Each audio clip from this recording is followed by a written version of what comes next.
Tune in October 28th for a special episode about the new movie Dr. Sleep. We interview director Mike Flanagan on the episode and get details behind the next chapter in The Shining. Don't forget to see Dr. Sleep in theaters November 8th. There's no place to escape to. This is the last podcast. On the left.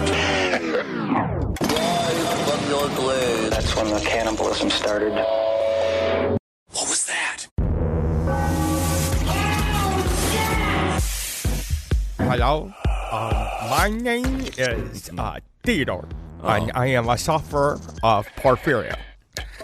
There's a lot of people that want to say, due to my yellow skin, elongated teeth, elongated nails, that I am a vampire, but in fact, I am not a vampire. I am suffering from a disease that's slowly turning me into a smelly lizard. Whoa! And honestly, I don't really appreciate also being called a vampire. At least I'm immune to all the weird, flesh diseases you can get from flesh. But at the same time, my flesh is already melting. Oh, that's sad. So please stop calling us vampires. All right, welcome to the last podcast. To the left, everyone, I am Ben, looking at Marcus Parks. Hello. And poor lizard skin Henry Zabrowski. What happened, buddy? It's not because of the folklore of garlic that I cannot stand it. It is the acids and the actual smell of garlic that irritates the pores in my skin that are slowly loosening. Oh, my. I am not a vampire. Oh. Well, you're going to find love, buddy. Don't even worry about it. No, I will not. Let's be fair. Let's really just be honest with it. But I really am having a lot of time with the new Call of Duty. Oh, that's very nice. Modern Warfare. I cannot wait to play that game. Maybe we could play online. Outer Worlds is fantastic. That's what I've heard from you specifically, Mr. Marcus Parks. Okay, well, we have a great story today. Why is Henry Zabrowski discussing vampires? Well, because that's what we're talking about today. Very good. Specifically, we are talking the Highgate vampire. Today, we'll be covering the tale of the infamous vampyre of London's Highgate Cemetery. I don't want to hear the word vampire today. Really? Okay, we've talked about this. Dog, me, and I went back and forth. This is not a story of vampires. This is a story of vampires. What's the difference? A degree in parapsychology, which you can get from online universities. Okay, all right. Vampire it is. But really, the vampyre is incidental to the real story here. Where the meat of all this story really lies is in the two competing vampire hunters who took it upon themselves to kill the beast. But this is not the story of two dueling Van Helsings in Victorian England. This story takes place in the early 1970s. All right, like all good stories. Early 1970s. And instead of the dashing figures of yore, our two vampire hunters were a Wiccan high priest named David Farrant and a fake bishop from the Old Catholic Church named Sean Manchester. Ooh. And, the Old Catholic Church, it is sort of real. Sorta, but he is allowed to just put on a costume and say, I'm a bishop. Oh, okay. Sean Manchester is a real-life version of the priest from Dead Alive. This is a man that truly does believe, I kick ass for the Lord. Very cool. Now, what does an actual bishop have to do? How many pedophile rings do they have to participate in before they can firmly be crowned bishop? I think you have to be able to play Ave Maria on the assholes of 10 little boys without stopping. It has to be recording level. That is a very bizarre episode of America's Got Talent. America's Got Bishops. Now, David Farrant actually hated the term vampire hunter, and he looked at the Highgate case as more of an investigation into an occult phenomenon. But Sean Manchester looked at this scenario as a physical battle between himself and a dangerous, bloodthirsty monster.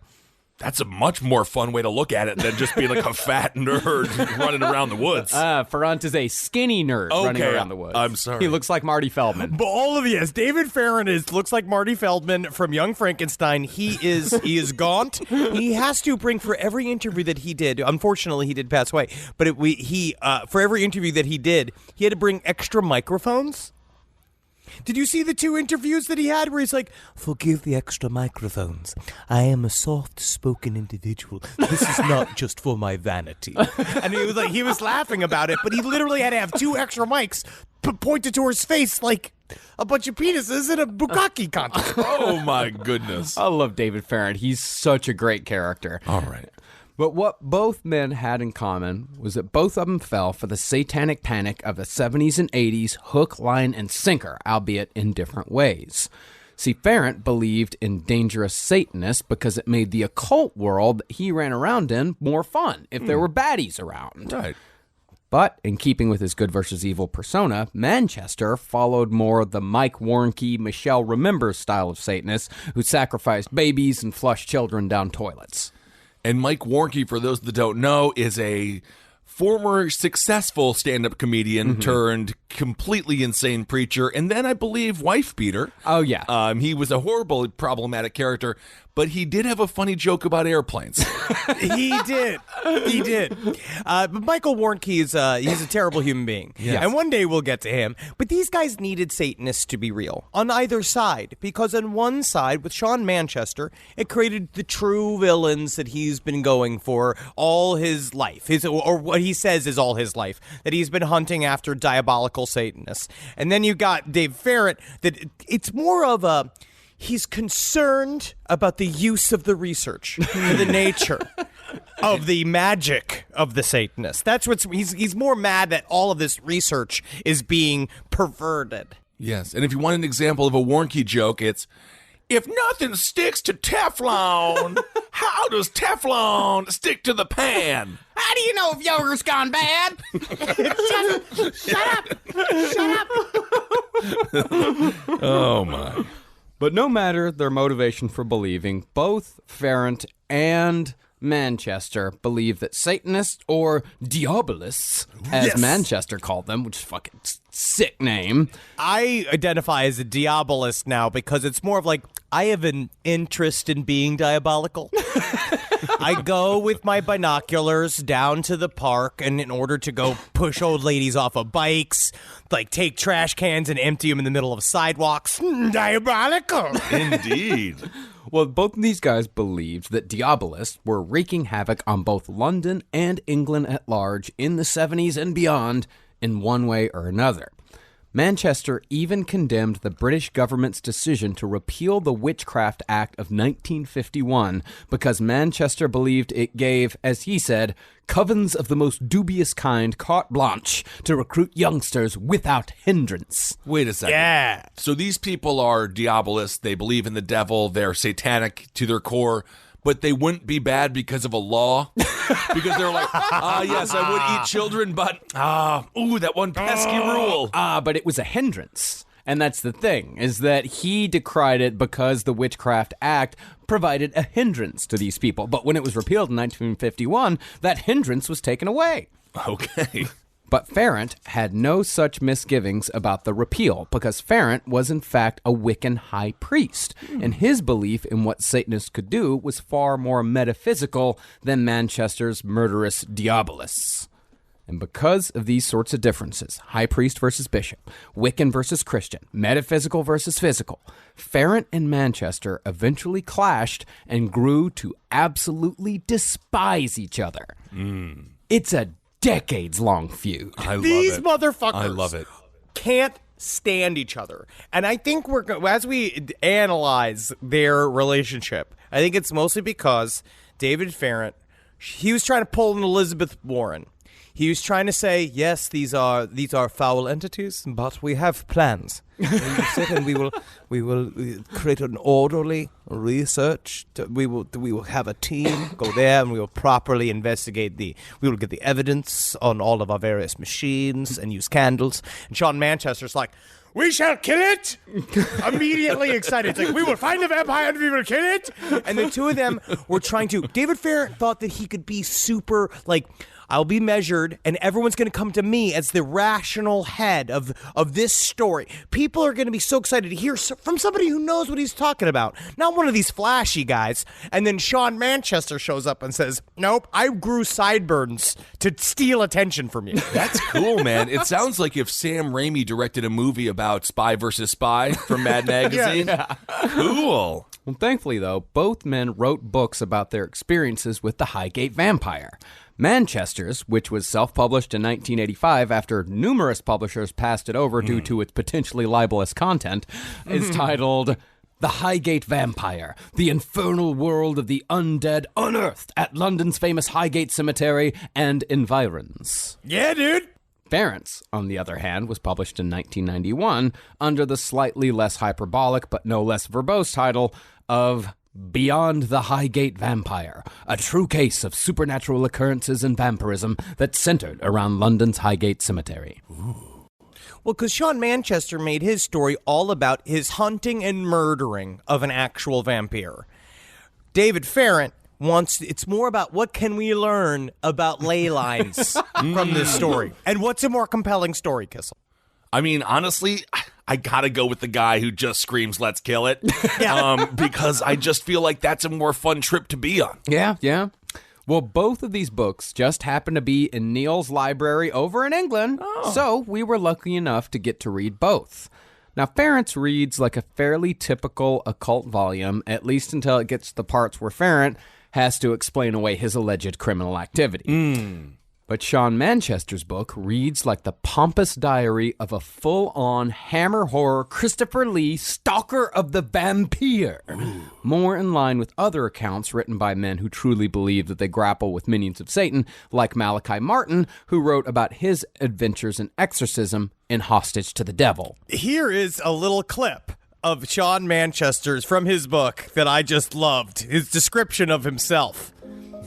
As it has been my destiny to explore those aspects of the occult which by their very nature defy all attempts at logical explanation and scientific examination, and having had the unique, though sometimes harrowing, experience of discovering a facet of the malign supernatural thought to have vanished centuries ago, if it existed at all, the task now befalls me to commit pen to paper and attempt a description of those incredible events which, to quote my predecessor in these matters, to the feather fool and lobcock, the pseudo-scientist and materialist, these deeper and obscurer things must of course appear Grandam's tale.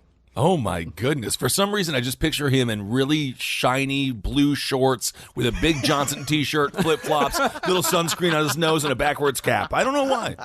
Well, Manchester truly believes that he belongs in this pantheon of God's earthly foot soldiers, as is evidenced by his dedication of his Highgate Vampire book to Montague Summers, who was the first person to do the English translation of the witch hunting manual, the Malleus Maleficarum, a.k.a. the Hammer of Witches. Cool. Montague Summers also wrote 2 books on the vampire, The Vampire, His Kith and Kin, and The Vampire in Europe.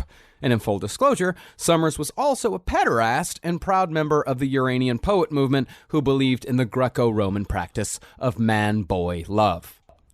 Marcus, hey, listen, I think you're really simplifying the Iranian poetry in their movement. Oh, no. Okay? Because, yes, maybe they were trying to restore the holy relationship between an older man and his young boy servant, but also they really concentrated on conservative verse forms. So I'd like to think, what's really important here? I know. Is it important that a group of very famous authors all got together at some point in the 1860s writing about vampires and having sex with a bunch of little children? Or what about the conservative verse forms?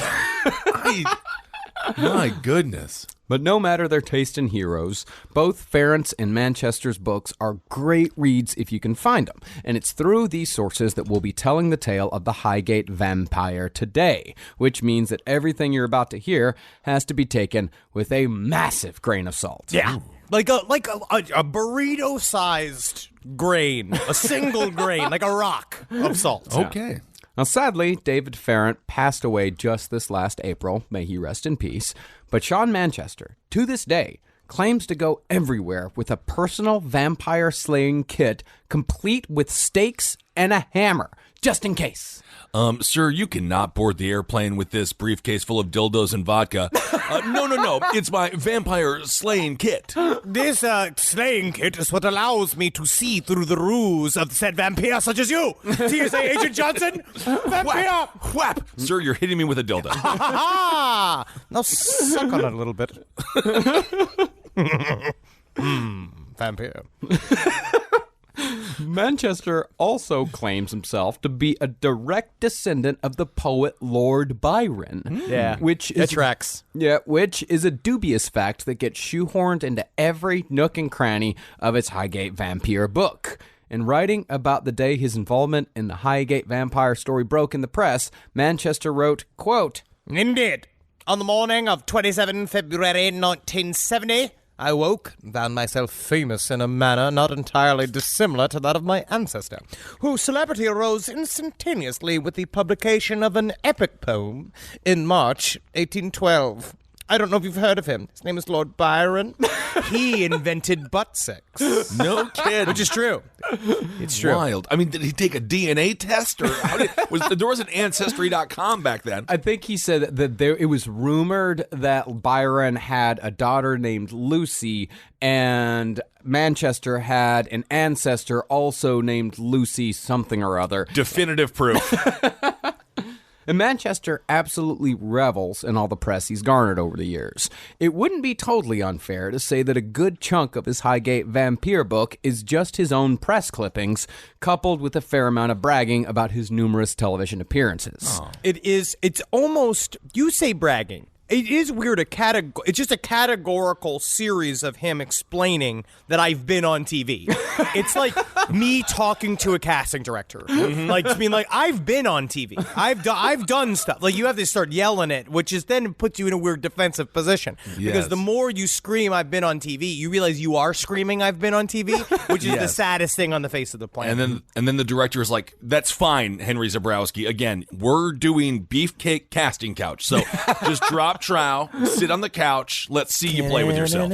All right. I'm playing the horny magician. Hi, hello, friendly grocer. I bet I can make your cock disappear. Unfortunately, we're going to go the other way. Sorry. Well, in writing about one TV presenter calling Sean Manchester Britain's #1 vampire hunter, Manchester boasts that, quote, He was by no means the first to offer this description, and he would certainly not be the last. Vampire. All right. I mean, he's the best. He's the best at what he does. And Manchester takes great care to differentiate between the creature feature version of the vampire that stalked Highgate and its environs, and the human blood fetishist posers prancing around in Dracula capes. Vampiroids. That's what he calls them. He calls them vampiroids. That needs to be a video game immediately. I would play Vampiroids, or it sounds like you just went and you have a really, really horrible new version of, oh my God, what Hemorrhoids? Hemorrhoids. Hemorrhoids. Yeah, but think about that. Kind it's of hemorrhoids that don't shoot blood; they suck blood. But he got such a hard-on for these vampiroids. He's so mad at anybody that he could even want to identify with being a vampire. He hated goths because he went at all of these vampire societies, and he would get into public fights with them. It's just people who like to dress up like vampires. So we talked a little bit when we did our psychic vampire episode earlier this year. But the actual vampire, according to Manchester, is a gaunt, lean creature with pale skin, full red lips, horrible stinking breath, and razor-sharp teeth. It's Prince Charles.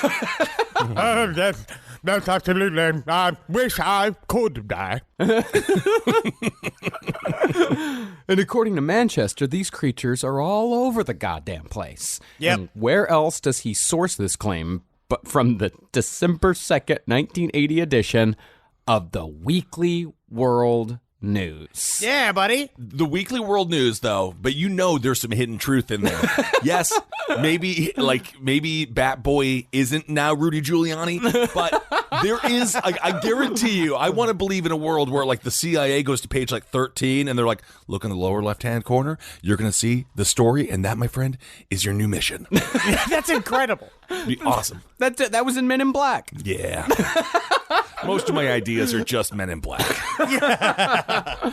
Now, for our younger listeners, the Weekly World News was a fantastic supermarket tabloid that we all grew up with that was most famous for the discovery of the so-called Bat Boy, among hundreds of other stories about cryptids, aliens, and Elvis. It's got great old school Photoshop in it. I love it. No, Weekly World News, that's where I first saw Ted Bundy's execution photo.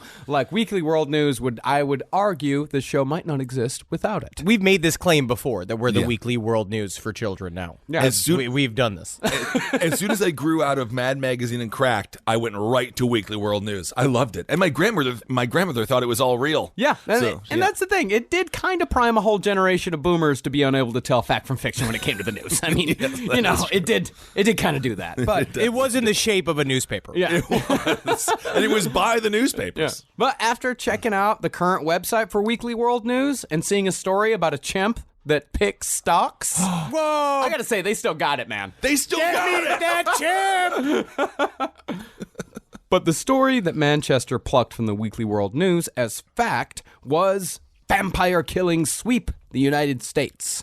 This story claimed that 6,000 deaths a year in the United States can be attributed to the vampyre. I will say, if you do spend enough time in the UK, they are definitely gaunt enough, especially at this time period. They're very thin. They got the big Adam's apples. That's still a thing. Yeah. And they still got the hello. There's still enough of those around that you could go, vampire! And then throw garlic at them because they also don't like spice over there. But we don't think it tastes good, Henry and I, but Marcus loves it. So. I love it. I mean, it may not be full of spice, but it's certainly full of flavor, my friends. And Vampire! It's a vampire! Well, to give this story in the Weekly World News a sheen of respectability, the Weekly World News quoted Dr. Stephen Kaplan of the Vampire Research Center of Queens, specifically Elmhurst. Okay. He said, quote, "There's no doubt that some of these creatures need as much human blood as a pint a day. That's a lot. They can't buy it. It requires a prescription. And you gotta go in them pharmacies, them spooky.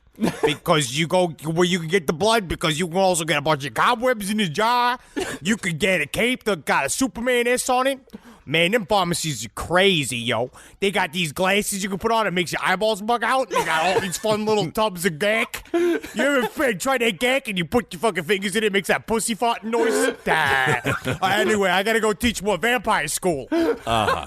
I'm pretty sure that pharmacy is just Halloween Adventure. Oh, yeah, it's where I got my prescriptions filled. You should have. I went and they said I was going bald. I went there and wrote a prescription for myself for a week. Well, Manchester then goes on to describe a different murder, that of Myra Mides. In this case, a 20-year-old man murdered an 83-year-old woman, and as an excuse, the man said, quote, I did it to protect my girlfriend. The old lady is a vampire. Whoa, that's a hell of an accusation to just throw around willy-nilly. Yes. So, since so many goddamn vampires were just walking around, Sean Manchester, who was a member of the British Occult Society, relaunched the Vampire Research Society, which operated under the umbrella of the British Occult Society. Okay. Now, it's been reported that David Farrant was a member of the British Occult Society, but he was actually a member of the British Psychic and Occult Society, which was a completely different organization. Believe me. It is a different organization, and it was for David Farrant. He is the lifetime president, according to his Facebook page. Mm-hmm. Is it completely different? It seems like I can see a similarity. If I sent you a picture of them, I saw one of the last group meetings that they had. I think it was in July of 2016, and it looks like they all call Alan Moore a Brad. You know what I mean? Where they all look at Alan Moore like he's an alpha male who gets all the chicks. They are all together 110 pounds. Wow. Of graveyard hair. That's the only way I can really describe it. They're all knees. They're all knees and noses, and they wear a lot of brown. But they are scientists of the occult. Okay. And it's with David Farrant that we'll begin the story of the Highgate vampyre. The legit story. So, when rumors of some sort of supernatural being stalking the rows of Highgate Cemetery in northern London began in the late 60s, David Farrant's life was at what you might call a bit of a downturn. According to one of Sean Manchester's many takedowns of Farrant, because I actually don't know if this is true or not, this is just what Sean Manchester said. Okay. David had gotten into the occult, and a fellow occultist had run away with David's first wife right after a tobacco shop David had inherited from his father had been forced to close down. I do think there's some truth in there. Only because we know what happens at ufologists' lives. Is that the truth makes it so you're too hot to handle, too cold to hold, right? Yeah. You have to be alone. So David Farrant technically had got a favor done to him by being cucked out by one of his fellow occult researchers. Was probably a guy with one of those big old like black fedora hats, bunch of like a skull duster. You always are going to get skanked by one of those guys because you're hanging around trying to be legit. You're just covered in crystals. And for some reason, you and your lady have to be in the same amount of crystals. Yeah. And own the same amount of crystals in order to stay together. How did the tobacco store close? I mean, in Europe, half of the people's blood supply is just nicotine. I just don't understand. Tobacco has the most addictive substance in the world in it, which is nicotine. How does it close? I don't think David Farrant was the best businessman. No. No. He's like, he looks like Emo Phillips if he was very sick. Oh, Emo Phillips, great stand-up comedian if you get a chance. Weevils getting the tobacco. Yeah. Weevils? Yeah, weevils. The bugs? Yeah. But still, David hadn't let the experience sour him on the occult. You know, the guy running away with his wife. Mm-hmm. And when an accountant going under the pseudonym of Thornton contacted the British Psychic and Occult Society saying he'd seen a tall black apparition lurking in the cemetery, Farrant was intrigued. This is the equivalent of Ghostbusters, of him getting a call and him going, "We've got one." This is it. Yeah, of course he turned to the occult. All his life is now is ghosts. Right. Yeah. You're alone. You're just with the ghost of your former relationship in your European studio, which is the size of a coffin, which is also scary. Of course you turn to the occult. Absolutely. That's what Sam Darnold said. He saw the quarterback for the New York Jets. He said that the New England Patriots had him seeing ghosts out there. Wow. So isn't that interesting? I think he's got a brain injury and he's going to kill his fucking family. Honestly, the way the Jets are playing, he might.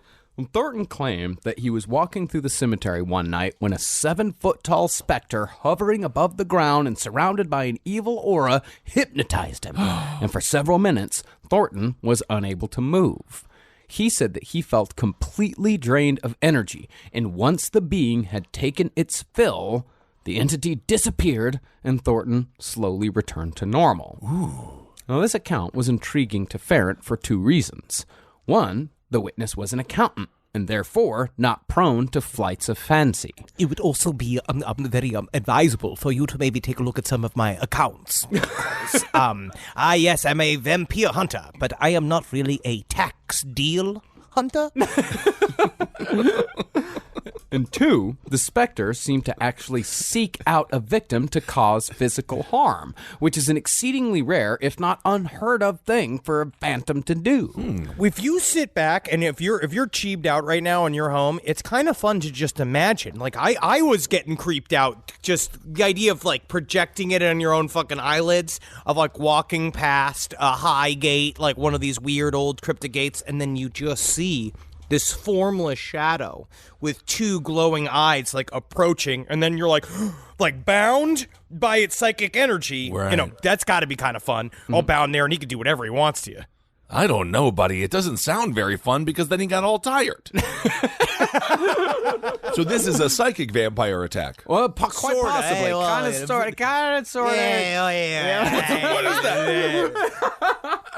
Then, a couple of weeks later, an old lady reported seeing the same entity while she was approaching the cemetery gates with her little dog. She said the tall man glared at her from the entrance with those dark, dark eyes, then vanished within seconds. You get any Bud Light? Now, those were the sightings that brought the story to Farrant's attention. The ones that brought Highgate into Sean Manchester's life were, as they will be again and again, decidedly more cinematic. Yeah, so you got to add like drama music to this. Yeah. You have to, because that's Sean Manchester went everywhere with the Christopher Lee Dracula themes going on in his background of his brain at all times. You got to, yeah. I mean, the soundtrack of your life should just be John Carpenter. Yeah, because he is incredible. Do you think the old lady was walking to the cemetery to just kind of like see where, like, pick out a gravestone or anything like that? Yeah, I think so. Are you gonna do that if you get I buried? want to be buried here. Are you listening? Is anyone there? But a lot of people do that. yeah. Oh, yeah, of course. Yeah, I'm going to pick out a plot. Yeah. No, I'm going Forest Hills. Forest Hills. Next to Scooter Rizzuto. Really? You're gonna get buried on the island, huh? Rise from your grave. Rise from your grave. The first sign that something weird was happening at Highgate in Manchester's world came when two 16-year-old girls claimed to see graves in Highgate open up, followed by bodies rising from their coffin. That would be fucking so cool. And there's nothing more reliable than two 16-year-old girls. Absolutely. After witnessing this scene, one of those girls said she was plagued with nightmares featuring a pale, deathly face. Then, a few weeks later, a different couple were walking home from the pub when they happened upon the northern gate of the cemetery. Once there, the woman started screaming. Whoa. And when her fiancé turned, he saw a figure standing a short distance away, staring at them with a look of what Manchester called, quote, basilisk horror. Yeah! Cool. Then the creature slunk away into the night. You got any bills? Now, right here at the beginning, you'll notice a clear difference between what these two men perceived the vampire to be. David believed it was a more supernatural, ghost-like figure, while Sean was convinced it was a creature out of a folk tale, more like a cryptid than a spirit. Well, it's what they wanted it to be. Yes. Because Sean Manchester was really looking forward to stabbing something in the heart, which I totally get. Like, I'm with you. If there's a vampire out there, if there's a hunt going, fucking sign me up. I'll be a spotter.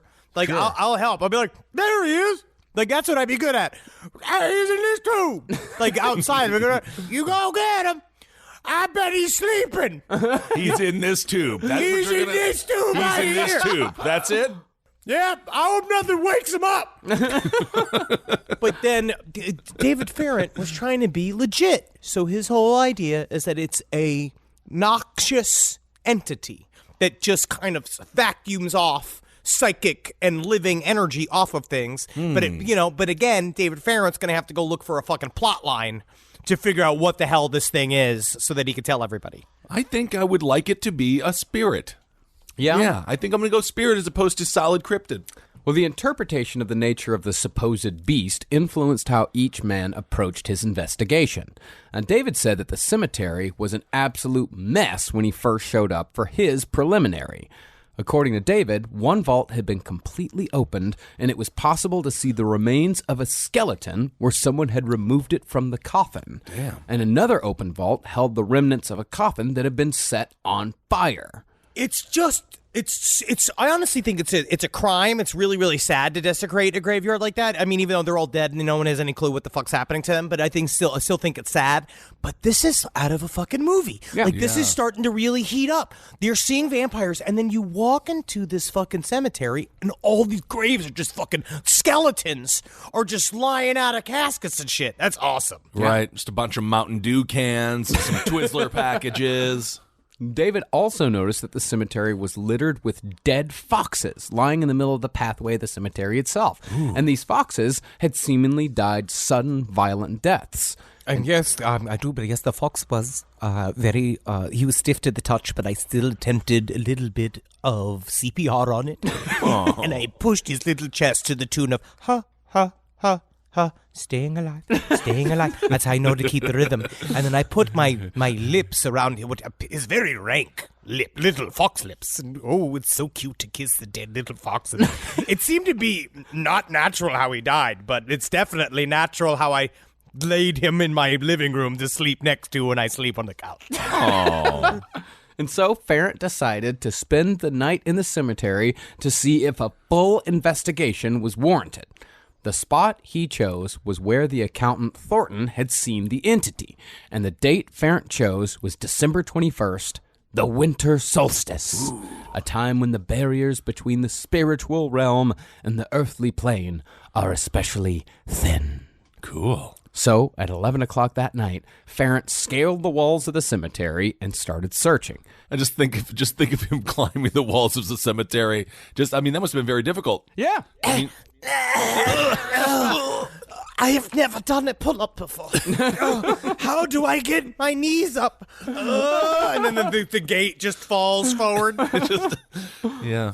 Before long, Farrant said he was face-to-face with the alleged 7-foot-tall spectre. Whoa. Now, Farrant said the creature was largely without form, but he could clearly make out 2 eyes, which indicated what Farrant called, quote, an alive presence.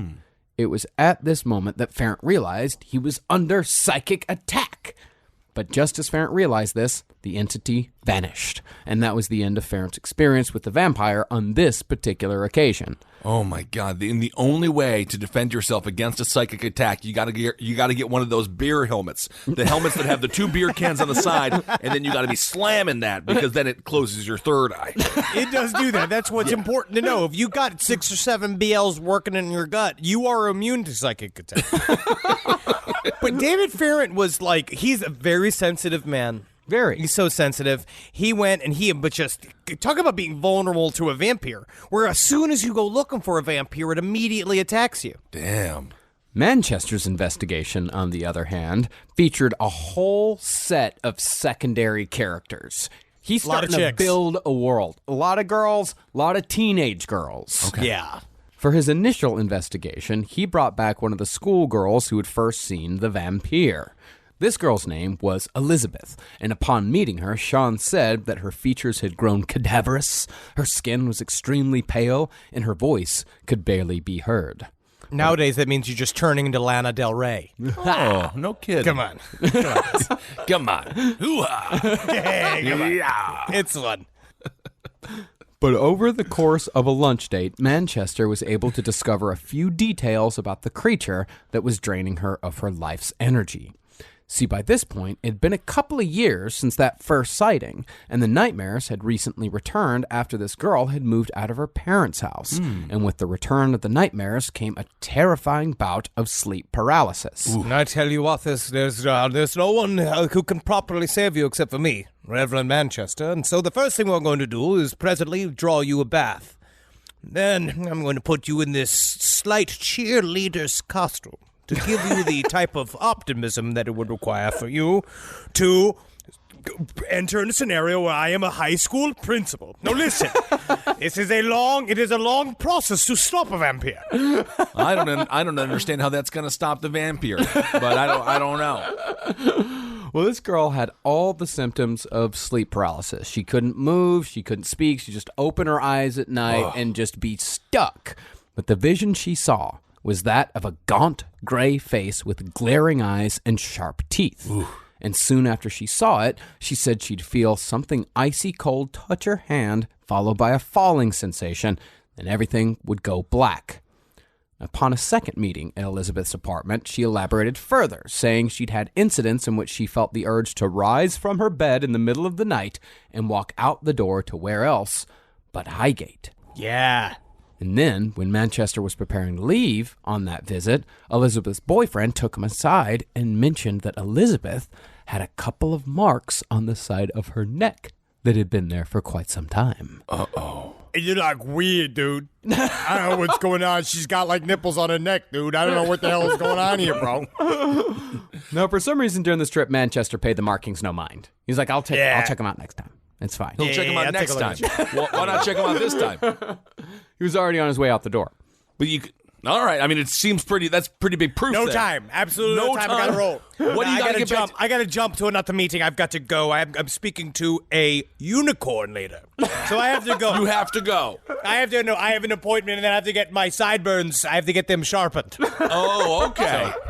But 2 weeks later, the boyfriend called again after Elizabeth's condition had gotten worse.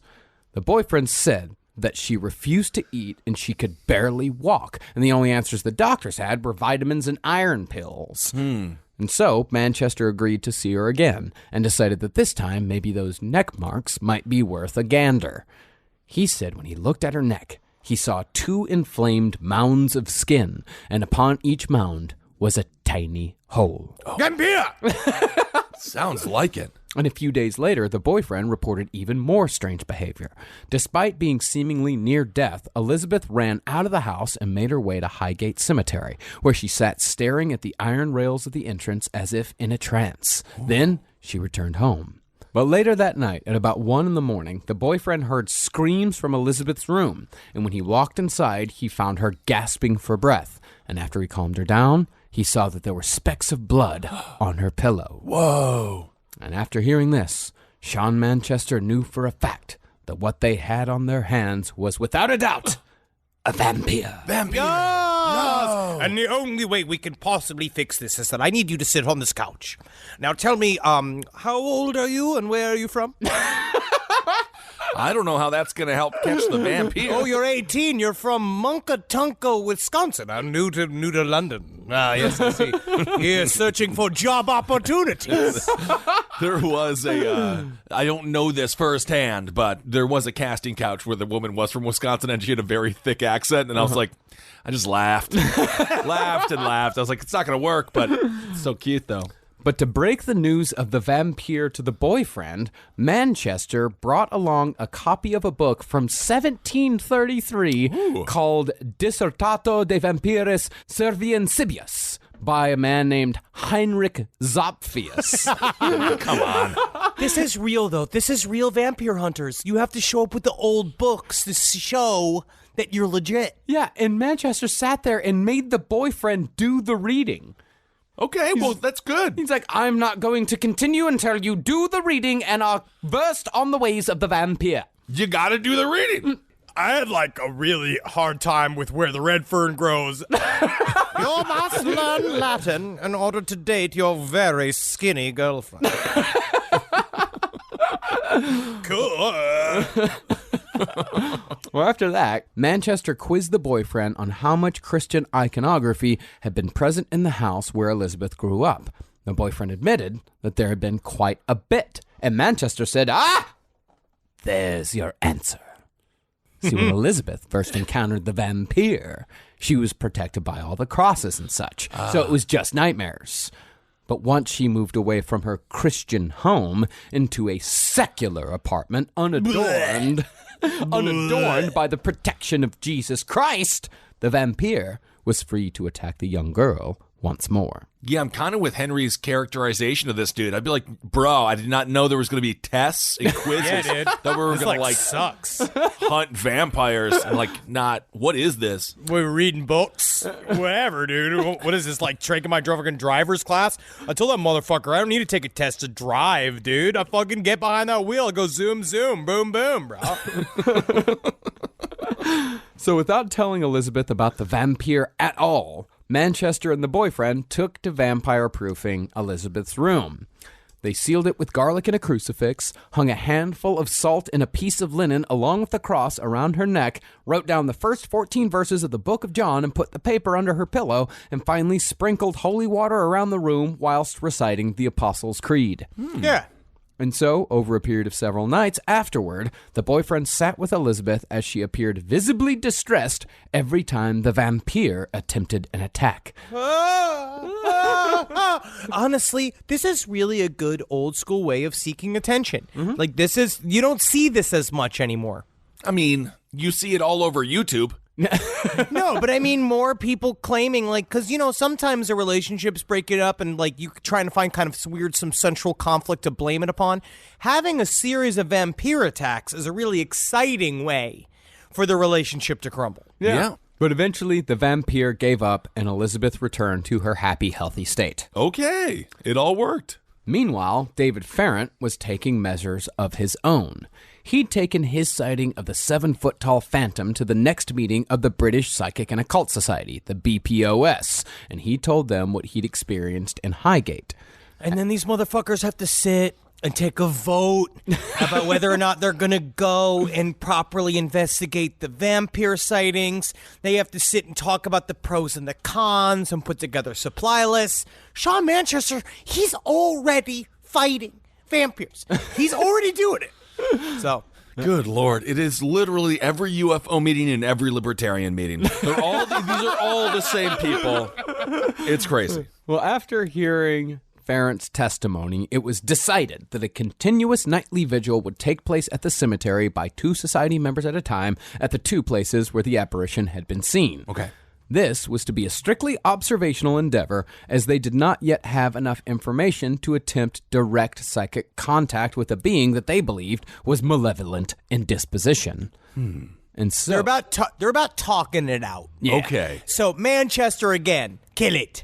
These guys are like, let's reason with the vampire. Can you reason and ask with the it to leave it? I don't know. They seem to think they are very, again, Jimmy Carter.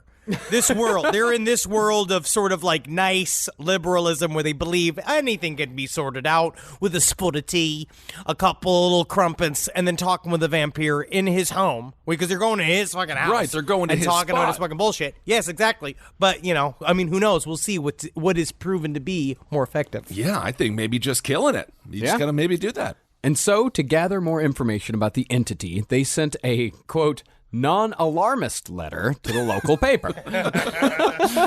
Not saying there's a vampire, but let's say there's a vampire at the Highgate Cemetery. How would you kill it? I mean, anytime someone's like, not to alarm you, but there's bees in your ass. It is always horrible. It's like the car's on fire. I was just sitting on the train too long. No. Oh, Bunch no, of that's what it bees. is? Yeah. Oh, man. I'm a hive now, I guess. Yeah, That's not kinda to fun. alarm you. Not to alarm. Oh, they're going out my dick. Oh, now you can be alarmed. Well, the paper was the Hampstead and Highgate Express, known colloquially as the Ham and High. Yeah. And this letter was just written to see if anyone else had seen something a little weird out at Highgate Cemetery, not wanting to alarm anyone, not saying there's a vampire here. I saw my first standing up 69 the other day. Sir, no, that we're talking about vampire sightings. I just wanted to tell somebody because when I try to describe my wife, I turn around and she's not there anymore. Well, with this, the Highgate vampire got its first bit of press. But, disturbingly, when Farrant and his team explored the cemetery further, they found evidence of what they believed to be satanic black masses. Oh my God.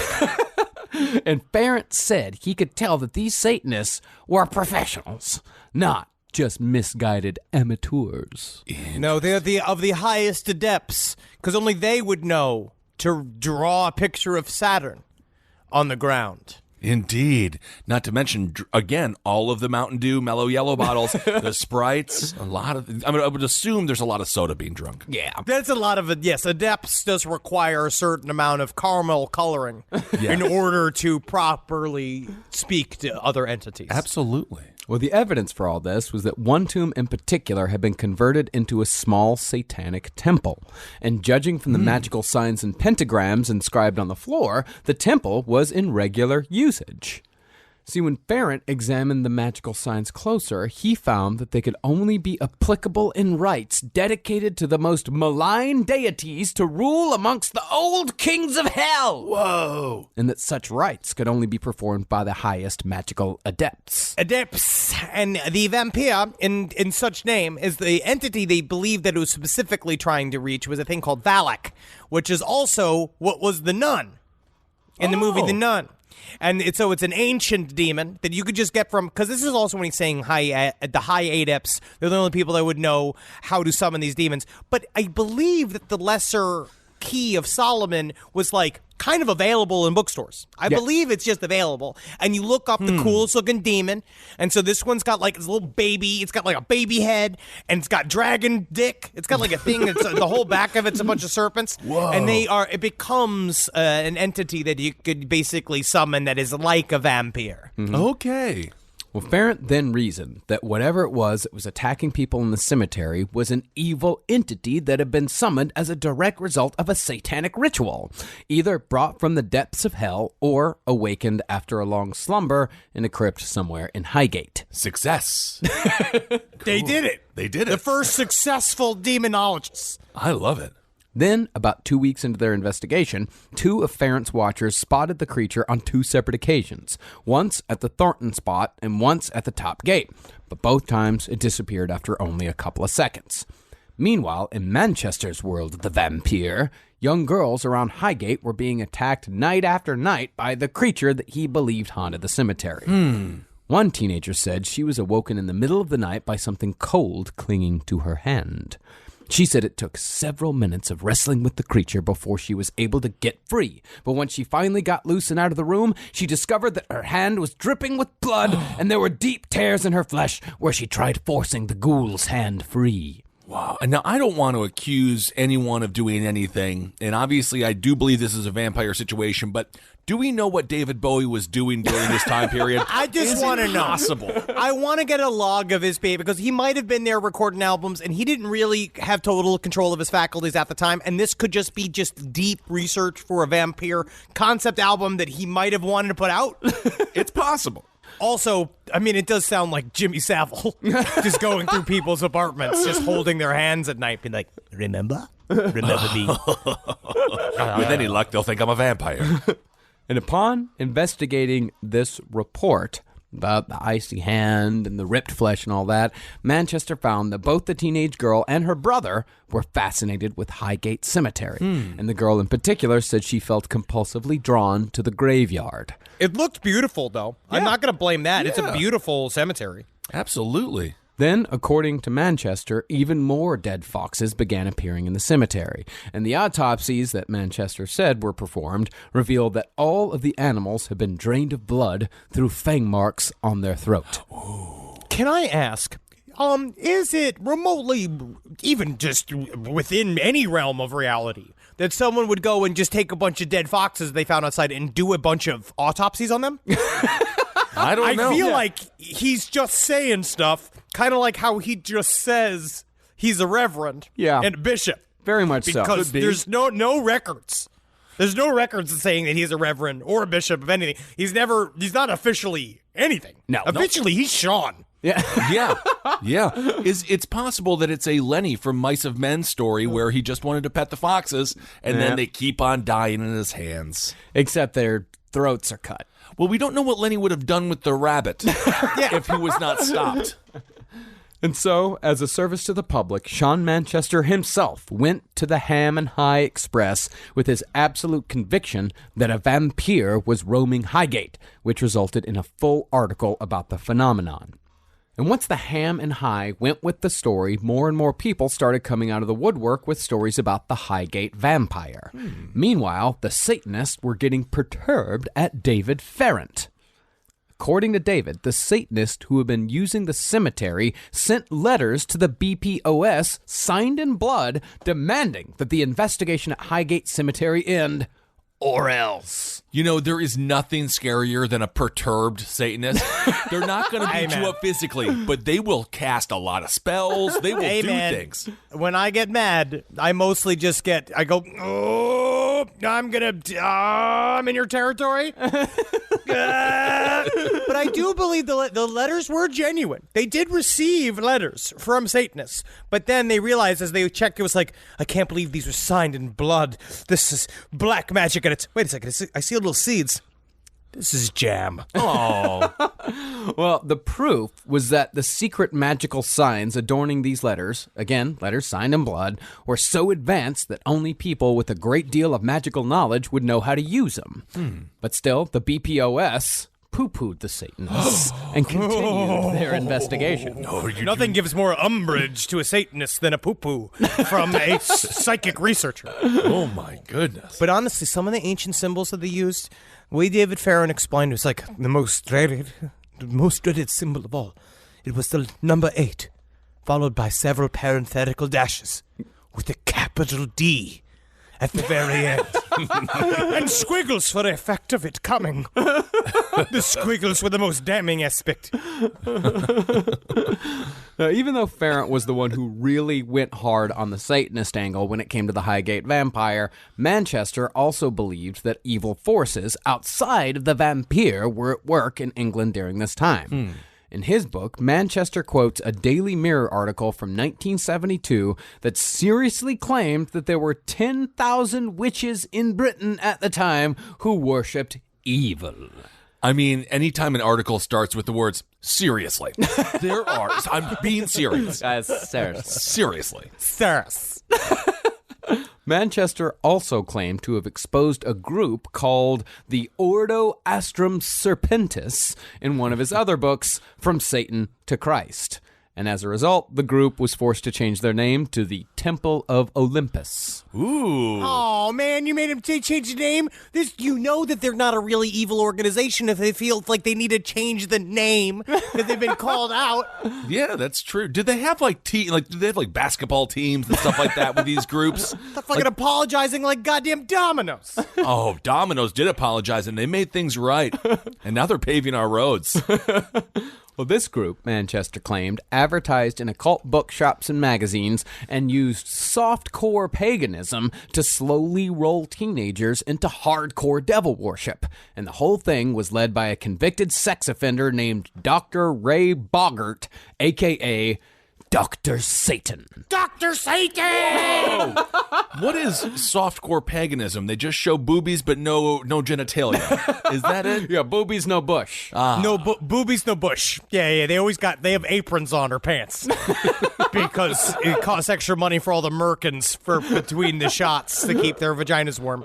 But with softcore paganism, it's kind of like what I used to get in high school. It's like I got a book on Wicca. Mm-hmm. And you kind of look through it and you learn a little bit about the goddess. You learn a little bit about what Baphomet really means. And that's really it. It's having candles. Yeah. Right. Manchester even bought into all the phony baloney Mike Warnke style stories of babies being sacrificed during graveyard blood orgies and teenagers sacrificed by their own parents while their girlfriends hung from crosses looking from up above. Yes! That's the thing with Mike Warnke. Yes, indeed. I do believe every story that he has told about witchcraft and Satanists. And also, if nothing sticks to Teflon, how does Teflon you get Teflon stick to the pan? To the pan. Why do you park in a driveway and drive in a parkway? I don't know. My college professor told that joke every day. And man, he thought he was very unique. How many boys was he convicted of molesting? I'm actually not sure. He used to go to Iraq a lot and teach karate. So I'm not sure. Rise from your grave. Rise from your grave. But when it came to the vampire at Highgate, Manchester seemed to be focused solely on the creature and its victims. He wasn't really bringing the Satanist into it a whole lot. And the pivotal character in Manchester's story was a 22-year-old woman named Lucia. Lucia and Sean Manchester are a perfect combination of attention giver and attention seeker, attention wanter and attention needer. They are a very good combo of because Sean Manchester, you need with a vampire story, and I do believe this, and this is why he then won the narrative, because with a vampire, you need like a hot brunette, a hot redheaded woman, and a hot blonde. You need one of each stripe for the vampire victims. Interesting. So it's like a psychic, emotional feeder-gainer relationship in some ways. Somewhat. Interesting. Now, everything with Lucia had begun with sleepwalking, which soon turned into a ravenous craving for raw meat, which Lucia gave into only when she was alone. Hold on a fucking second. I think there's a vampire in my house, guys. Because I have that same craving every night. Raw meat? You're just fucking chomping down on raw ground beef every night? The problem is I have to walk by my refrigerator when I go to the bathroom, and then I have to do a little pit stop into the refrigerator, and then I eat on the toilet. You're slowly becoming L. Ron Hubbard when he started working with the Writers Association, where you're just going to be eating weird, like, pan-cooked hamburger meat and drinking nothing but tomato soup, which is just hot water and ketchup. And because of Manchester's appearance in the Ham and High article, Lucia reached out. So when Manchester arrived at the house, he said that he found Lucia staring vacantly out of her bedroom window. And far off in the distance, Manchester said that he could hear the fading echoes of the Strauss composition, Metamorphosin. There is my Lucia. There she is, wearing nothing but a curtain. She must be a victim of a vampire, for how pert her nipples are. What a wonderful afternoon. So, Interesting.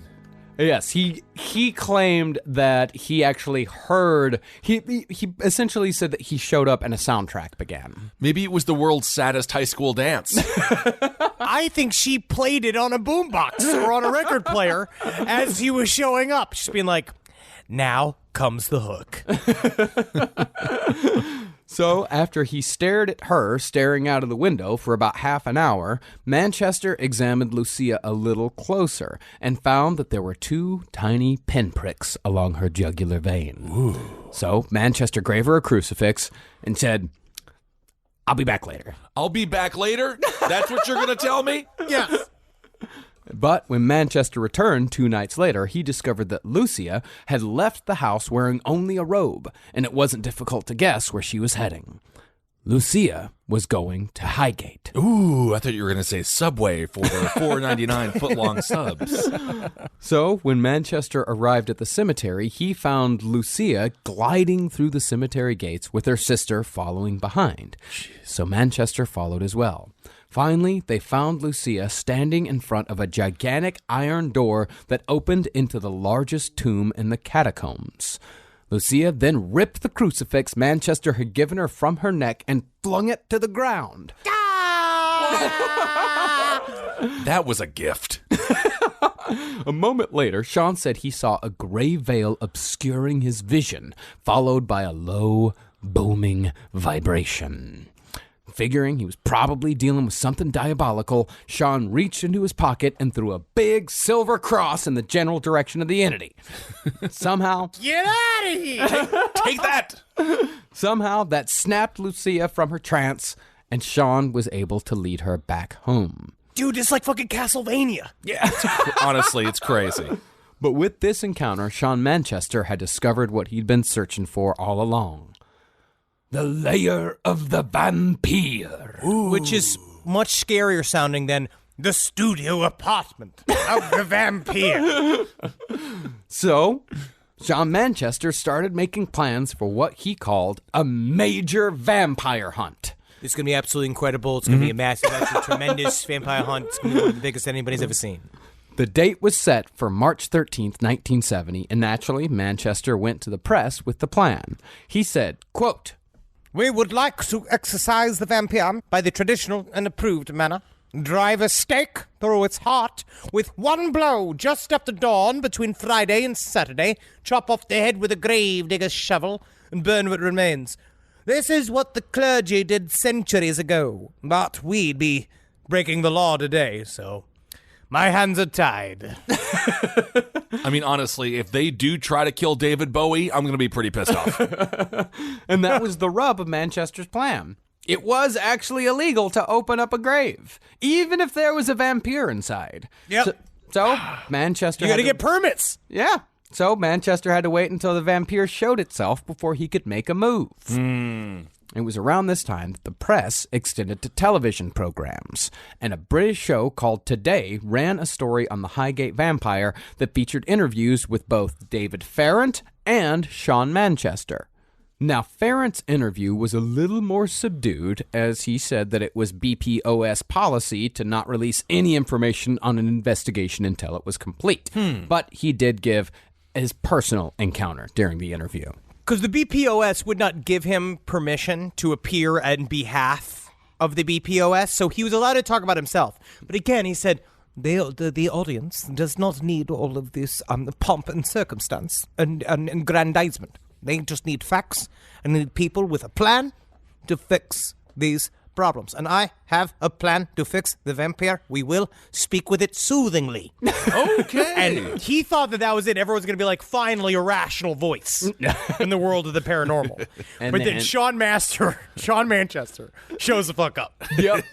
Sean Manchester showed up and said that Highgate Cemetery was home to a king vampire. A king vampire? Now that's good television.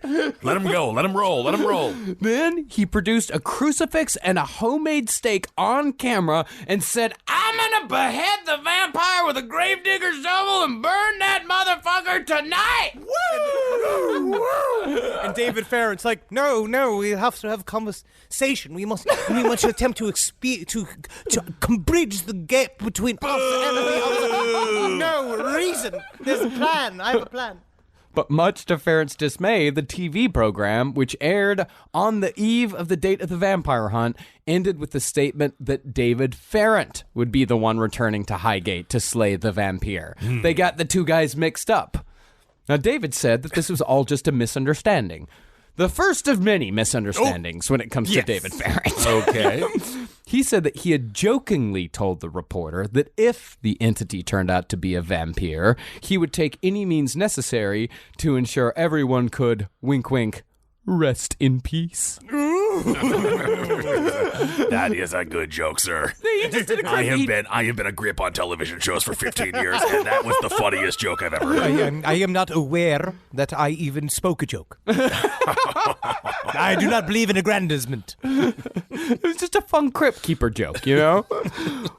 But people either took the report seriously enough or thought it sounded like enough of a good time, where hundreds descended on Highgate Cemetery on the night of the hunt, half buzzed and armed with homemade weapons.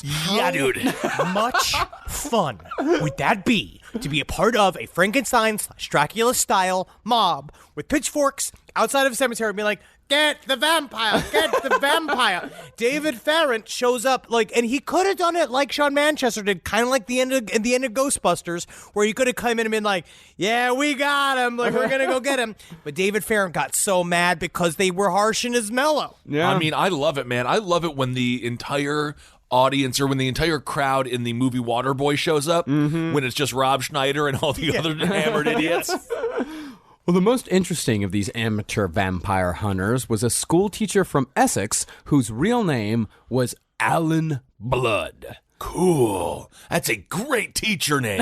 Yeah, Mr. Blood? Mr. Blood? Oh, did you want to speak in Mr. Blood's class? Because we can speak after class. Well, Blood even brought along his students on a field trip to help with the hunt. I mean, obviously the coolest teacher of all time. That's incredible. And Blood later told the Ham and High, quote, I have taken an interest in the black arts since boyhood, but I'm by no means an expert on vampires. Should such a thing exist, it could be very dangerous indeed.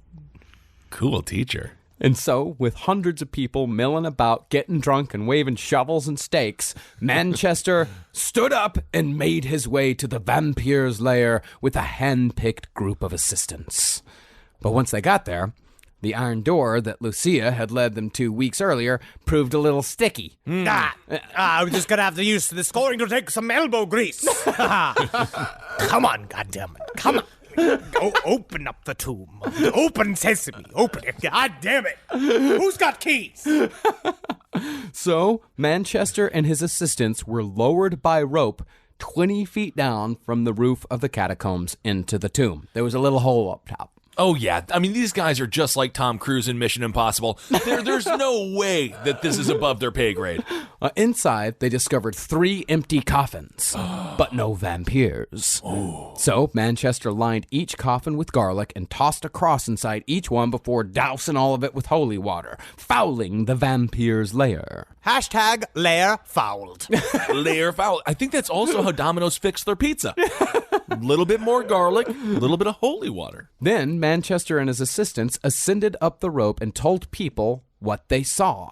And right around the time that Manchester was holding court, having the time of his life, cops showed up. Oh, come on. Now, that's the real ghoul here. Hey, they're going through being like, break it up. There's nothing to see here. And they're like, there's a vampire hunt in there. No shit. Now, most people scattered and escaped by climbing over the walls of the cemetery, but Manchester claims to have stood his ground, and he was at the very least not arrested that night, possibly due to the bishop's costume that he constantly wore. But he's the only person I know that, like, it's the only person I've really heard of, besides, like, a true child molester, who just dresses a priest all day. Yeah. Like, right. He is in character. He is Reverend Sean Manchester all the time. But no one asked him for his papers or anything like that, or what, like, school. Do priests have papers? I don't know what I they don't have. know. I I think want they to start do. asking priests for papers, though. I'd love to see. So when you see one on a plane, it was being like, nice caller, let's see your papers. You're a real priest? Make God kill me. Make God kill me. Do it now. Do it now.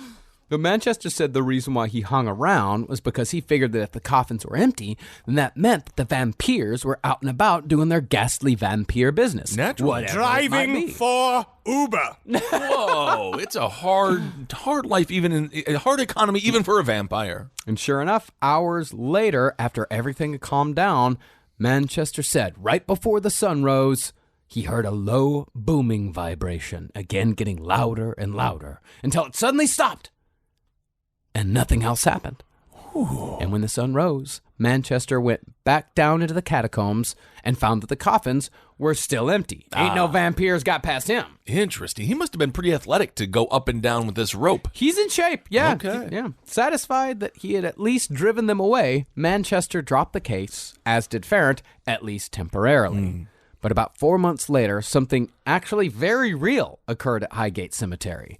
On August 7th, 1970, 2 15-year-old girls discovered a burned, headless body lying in the middle of a cemetery pathway. Ooh. Now, this was not a murder victim. The pathologist who examined the body surmised that the corpse was most likely a Victorian who had been buried or entombed in Highgate Cemetery some 100 years before. But besides just the missing head, it was found that the body also had a stake driven through its heart. That, along with the burning, meant that somebody had emulated Manchester's method of killing a vampire using this poor old corpse. Vampire fever shot through the city. So this was like a thing. Like, people were now going and they were actively destroying the cemetery and going through and pulling open coffins and shit, and it became a hot spot. Like, so David Farrant, even though the whole time, the beginning of his book, he's so upset about the desecration of the graveyard, but then he kicked off hundreds of people coming and destroying it further. Right. It's kind of sad. Yeah. But so this wasn't a Victorian vampire. I don't think so. Okay. I don't Did they kill her think so. like that, though? Or did they kill the body? I don't like know. that? We don't There's know. a lot of stuff. There's a lot. It's fucking loaded. It's a loaded conversation. Was there garlic in her butthole? That was just because she was Italian, and that's very traditional. Now, of course, Farrant blamed the Satanist. Manchester, though, figured that this was his cue to return to the tomb of the vampire. But when he lowered himself into the tomb once again, he found that one of the 3 coffins was now missing. Oh. It's just sitting in Alice Cooper's house. So, at a loss, he returned to Lucia to see if he could use her to bring the vampire out of hiding.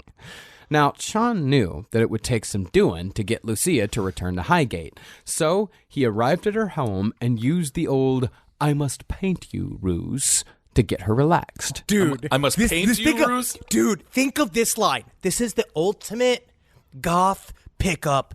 Don't listen to this, all right, girls, ladies, men, anybody who does this, I understand. They are, it could be real. It could be the most romantic afternoon in your life. But if a man who's a fake reverend shows up, who's also a vampire hunter, and he says, "You're simply so beautiful, I must paint you in this grave."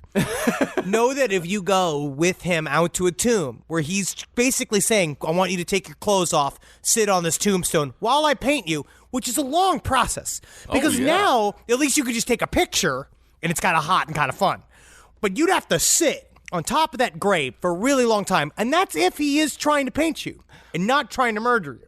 Well, Manchester was not trying to paint Lucia in the graveyard. He was just using this as a kind of calming technique. Yeah, women love to be hit on. They really do, especially against their will. It really calms them. Well, he was doing preliminary sketches of her and was just sort of speaking with her very calmly, and that is how he convinced her to return to Highgate. But upon their arrival back in Highgate in broad daylight, Lucia's voice grew deeper as they got near the tomb, and she started repeating the phrase, "You should never have come here," over and over and over again. How did she even know that I came in my pants? Then she smiled and started repeating, "I'm coming." Then she laughed and screamed, "Where are you?" She then went for the iron door to the tomb, grabbed the rails, and kept screaming, "Where are you? Where are you?" over and over and over again. Is that what she sounded like? Where are you? Oh, where are you? Where are you? Then she walked to the catacomb entrance where the headless body had been found, and Lucia collapsed to the ground. And here was where Sean Manchester believed he had found the backup layer of the vampire. The storage shed of the vampire. Very cool. So, choosing to hurry while they still had the daylight, Manchester and his assistant knocked down the door to the second tomb using the old shoulder heave-ho. Now, at first, the tomb appeared normal, but as Manchester was examining the coffins inside, he saw that there was one coffin too many. How did he know? Because How did he know? there is a list outside that shows you how many coffins are inside, whose coffins are inside. Sure. Lets There's you know a table who's in the of tomb. contents? There's a table of contents on a tomb? Yeah. This extra coffin was much larger and in much better shape than the others, and there was no nameplate signifying who was inside. Ooh. And according to Sean Manchester, who claims 100% that all this happened, and fuck you if you don't believe him. What? Yeah, because you're saying. You're saying you're better than You're him? saying it. You're doing it. I'm just listening. When he opened the coffin, he found an actual, true-to-life Nosferatu vampire inside. Hey, can you close that coffin lid? I'm trying to sleep. I'm so sorry, Steve Buscemi. Oh. Manchester said that it had skin like parchment, and it was stinking with the blood of others due to the fresh clots that still stuck to the edge of its mouth. Ooh. To all appearances, the vampire appeared to be a corpse at least 3 days dead. But before you say, of course it did, it's a body in a fucking coffin in a tomb, Manchester said that when he pulled out a sharpened wooden stake and placed it over the vampire's heart, an assistant shined a light in the vampire's face, and the light revealed long, sharp teeth and glazy, mocking eyes. You gotta kill it. But That's a British corpse. Yeah, of course. But just before Manchester brought down the hammer to send the beast back to the hell from whence it came... Ah, yes, vampire! Finally, I get to kill one! The other assistant grabbed his arm and stopped him. And said, Jesus Christ, Sean, this is illegal. Oh, I forgot this is against the law. It's a I can't vampire. do this. No. This is against the law. I will not be breaking laws this day. Oh, so they had a chance to kill it. They had a chance to kill it. So they just closed the coffin, covered the tomb in garlic and holy water. What, just put some garlic on this? Oh, Don't worry about goodness. this. I put some pizza rolls on it. That's mostly so the rats can come and kind of, maybe that'll help guard it. And I also, here's the club. You guys remember the club? I love that. Protects your Put car. that on it. Yeah. So instead of killing the vampire, they opted instead for an exorcism on Lucia. They went back outside, placed Lucia in a circle of salt, and yelled at her a whole bunch while flicking holy water, as exorcists are wont to do. Sure. It's fun. It's their habit. It's great. And during the exorcism, the same deep, booming sounds came from inside the vault until Manchester finally shouted enough. Enough! After which, the booming sound stopped, and Lucia was seemingly fine for the time being. All right. And then, upon Sean Manchester's recommendation, the vampyre's tomb really was bricked up. After, they knocked down the fucking door, they bricked it up. Okay. And today, you can still go to Highgate Cemetery and see the bricked up tomb, although I hear they don't really acknowledge it on the tour, nor do they appreciate you asking about it. Why not? Come on. Give me the juicy stuff. I want to know the juicy stuff. They don't like it. What do they like about it? They don't like the Highgate vampire thing. Oh, my God. Because a whole bunch of people just destroyed the cemetery back in the 70s. I They're a little know. It sensitive was about the 70s. Don't go out to the Highgate Cemetery and destroy it. Be very respectful anytime you enter a burial ground, please. No, stand outside of it and scream, "Come here, vampire. Here, vampire. Choo-choo-choo-choo-choo. Come here, vampire. Choo-choo-choo-choo." Now, that was Manchester's battle with the vampire at Highgate. David Farrant's battle with the entity did not go quite so smoothly. See, Farrant was also trying to protect the innocents, although his story was, again, far less dramatic. Farrant had heard a story of a young woman who said that she'd been thrown to the ground outside of Highgate by a tall, dark figure with a deadly white face, and Farrant figured he'd step in before the attacks got worse. So he and a professional medium went the occult route and conducted a psychic seance at Highgate to see if a psychic link could be established with the entity to discover its origin and purpose. Because they believe it's a problem to be solved and you could do it psychically. That this is obviously some kind of weird, nefarious entity that needs to be moved along. Yeah. And if they could establish exactly what it was, then they could hold an exorcism to banish it, if indeed an exorcism was warranted. And so they chose August 17th, the night of a full moon, for their exploratory seance. They entered the cemetery with a chosen number of BPOS members and settled on the Thornton spot as the most likely point in which to make contact. Then they made a magical circle consecrated with water and salt and adorned it with protective symbols. Finally, they made a smaller circle 10 feet away and surrounded it with burning candles and incense. This spot would be where the entity would appear should their seance be successful. This is old school right-hand path magic. Like, this is very intense. Like, they are really going to say, we're going to conjure up this demon. It's going to show up in this other little port. We're going to ask it to leave, and we're going to zip it to the other side. Now, remember, Sean Manchester just came in and started busting heads. They just started kicking open tombs and shit. They made a circle. Farrant, they just made a circle with salt. And they're doing it the nerdy way. Yeah. They're just holding hands, and they got a bunch of, they're trying to do it with their minds. Yep, and then they dropped trow slowly, and then one member said, "Let the circle jerk begin." And then they played a game of salty crisp, because there's colloquial differences. Oh, yes. Oh, colloquial differences. But unfortunately, as Farrant and his team were only minutes into the ceremony, cop showed up. Come on! What is going on? Isn't there any real crime that these cops have to be investigating? Let these nerds nerd out in the cemetery. But the rest of them were screaming and shit and breaking open tombs and flailing around. They literally like, okay, now it's time for the incantations to... All right, you pieces of shit. Everybody up against the wall. Now, Farrant was faced with a dilemma. It was dangerous to leave a protective circle during a ceremony, from a psychic point of view at least. Sure. But I also didn't want to deal with the fucking cops. So he ran. Tickets are very real. Citations. Tickets are real. Yeah. Yep. He gathered up what psychic paraphernalia he could, and he and the other members all scattered to different exits in the cemetery. Just the slowest run ever.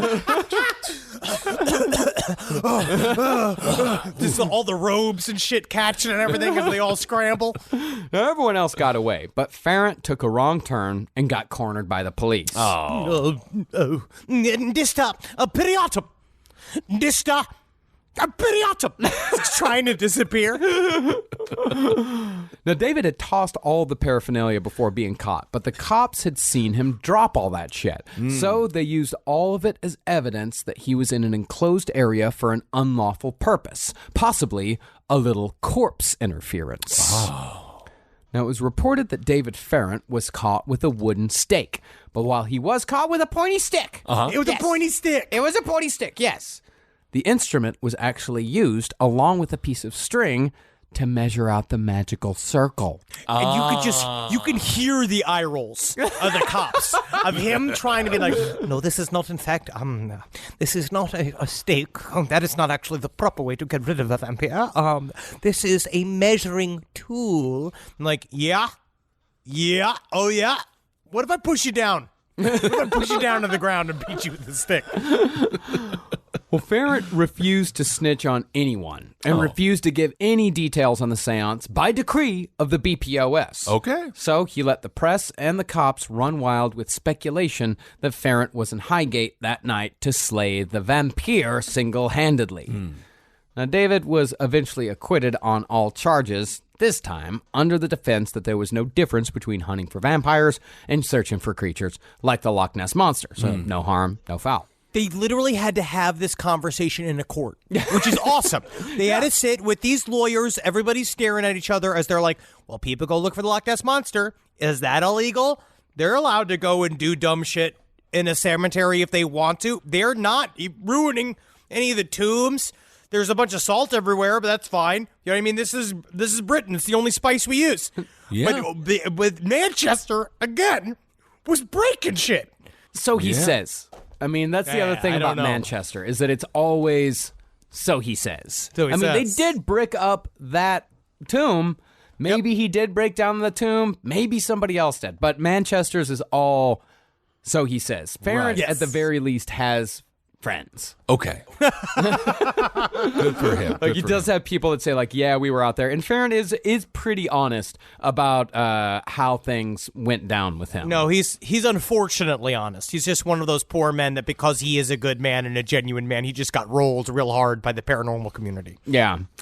But the press of the trial made it impossible to continue any kind of real investigation, so Farrant dropped it, at least for the moment. Meanwhile, Manchester and Farrant were starting to snip at each other in the press. Uh-oh.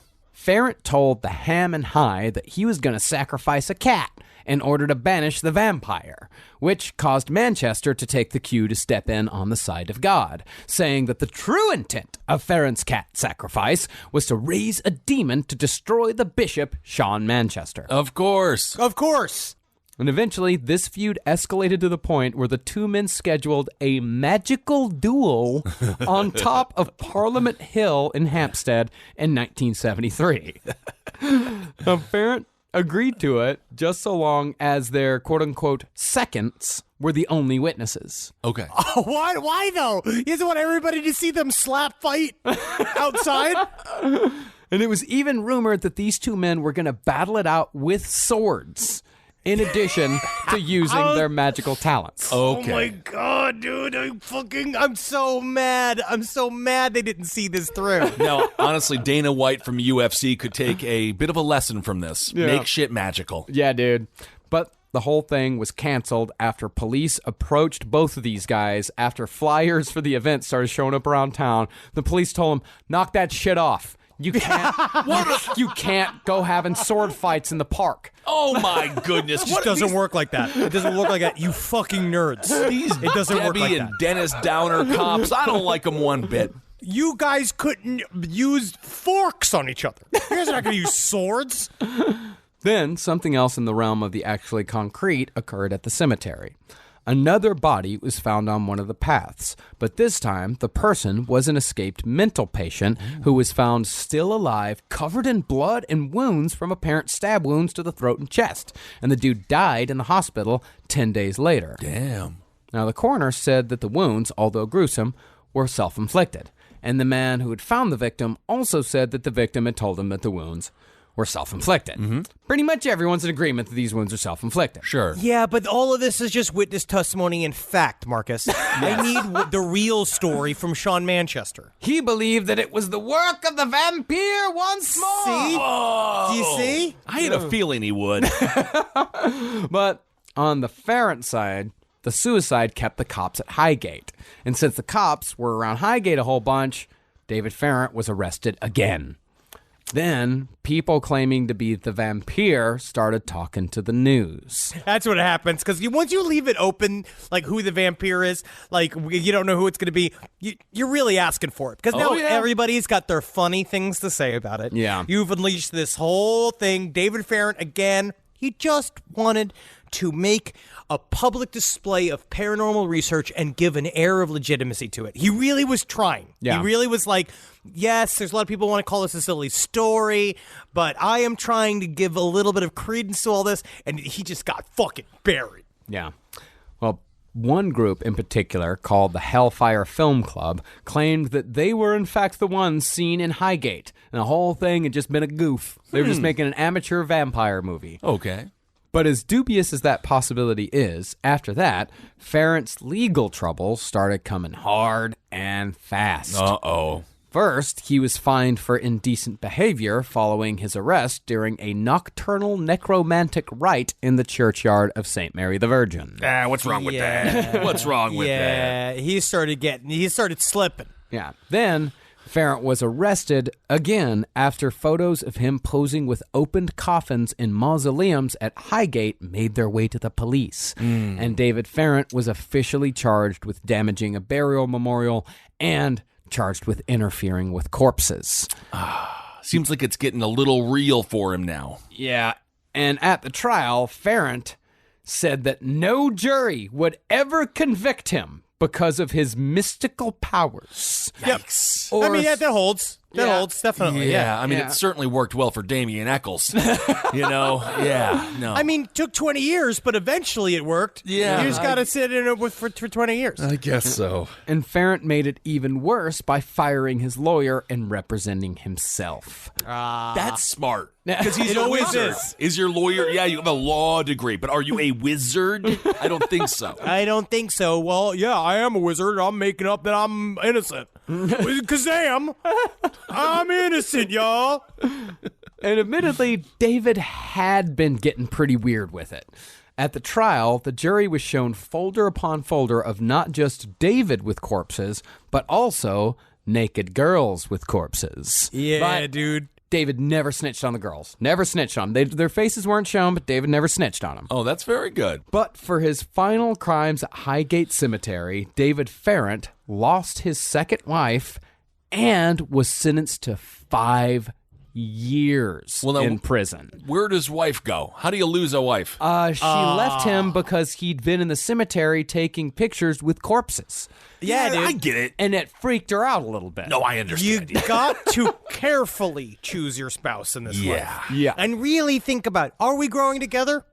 Are we on the same path? Right. Do we both like corpses? Because you have to both really enjoy corpses. Sure. For one, to pose with a lot of pictures with them, and the other just to watch. Like, you got to really choose. Probably the You naked gotta choose a girls she didn't like too much either. I would assume. That's a whole other conversation. But David Farrant only served 3.5 of those 5 years. But he still did 3.5 years in prison. Damn. Yeah. Okay. I mean, it's kind of creepy. Like, what are you in for? Vampire hunting. What does that give you? Massive amounts of respect?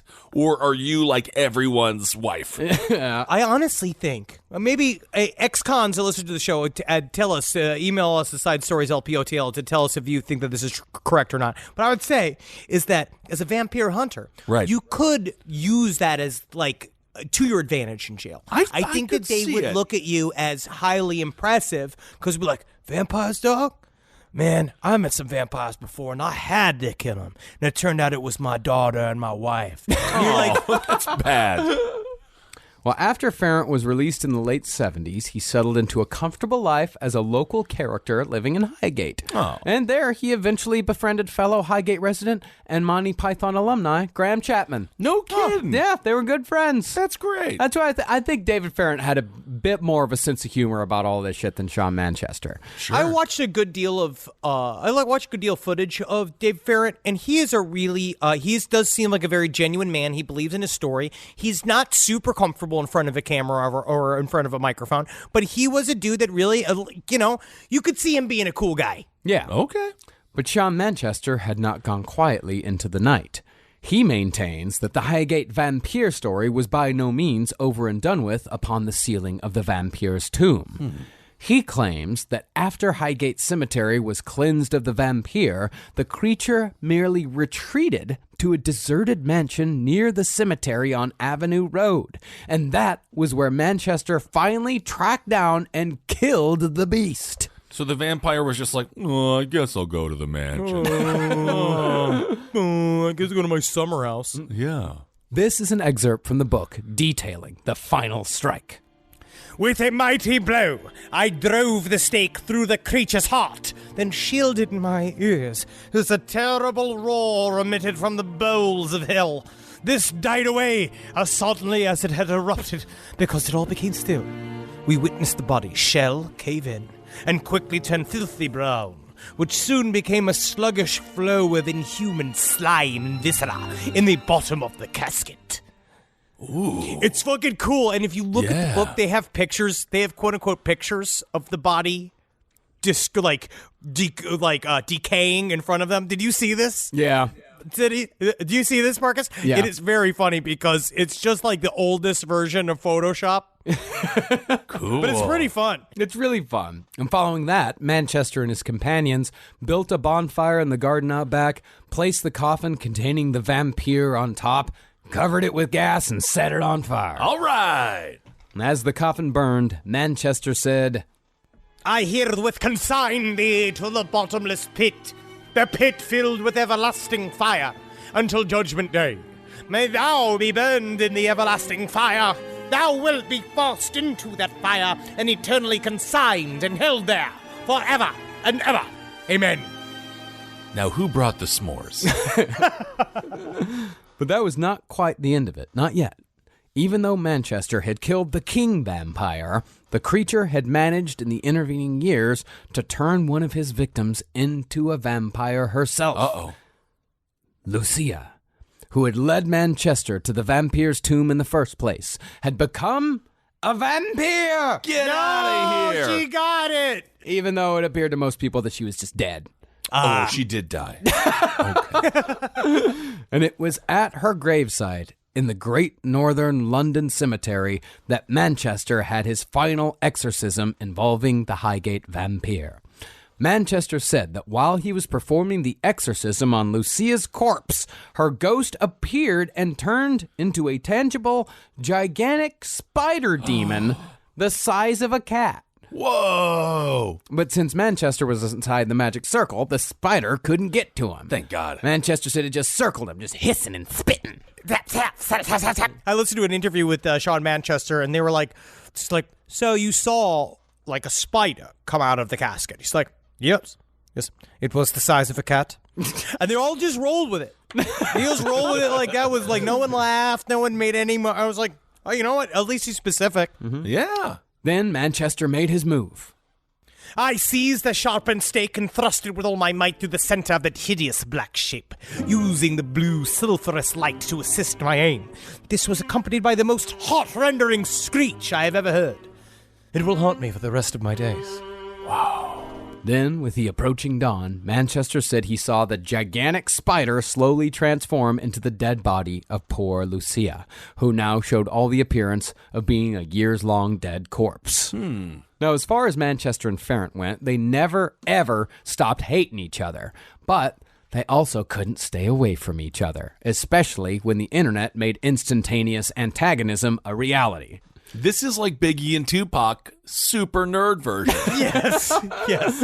Well, in his later years, Farrant created a comic strip called The Adventures of Bishop Bonkers. Got him. It's a diss track. Yeah, which portrayed Manchester as evil and delusional, while Farrant plays the hero who foils the bishop's plans using his charm and guile. It's actually pretty funny. Cool. Yeah. Actually, like, Farrant's whole shtick is pretty funny. On the Bishop Bonkers website, Farrant had a game of Highgate Vampire Bingo that you could play along when you listen to debates between Farrant and Manchester.